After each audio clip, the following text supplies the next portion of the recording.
মুসলমান নিধনের প্রতিবাদ সভার সংগ্রামের সভাপতি বগুড়া জেলা ছাত্রদল উপস্থিত আমার জেলা বিএনপির সংগ্রামী সাধারণ সম্পাদক তাদেরকে দিয়ে সভাপতি আমার বিএনপির নির্বাহী কমিটির সম্মানিত সদস্যবৃন্দ বগুড়া জেলা বিএনপির বিভিন্ন স্তরের নেতৃবৃন্দ যুবদল ছাত্রদল অন্যান্য সহযোগী দলের নেতৃবৃন্দ ভাই ও বোনেরা আসসালামু আলাইকুম।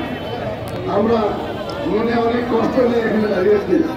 আমার ভাই মুসলমানরা নিধন হচ্ছে কিভাবে, আমরা তার তীব্র প্রতিবাদ নিন্দা জানাচ্ছি এবং আল্লাহর কাছে আমরা দোয়া করছি আল্লাহ তাআলা তিনি এই মুসলমান নিধনকে তিনি বন্ধ করেন না, তুমি এই কাফেরদেরকে খতম করে দাও, এই কাফেরদেরকে তুমি নিশ্চিহ্ন করে দাও।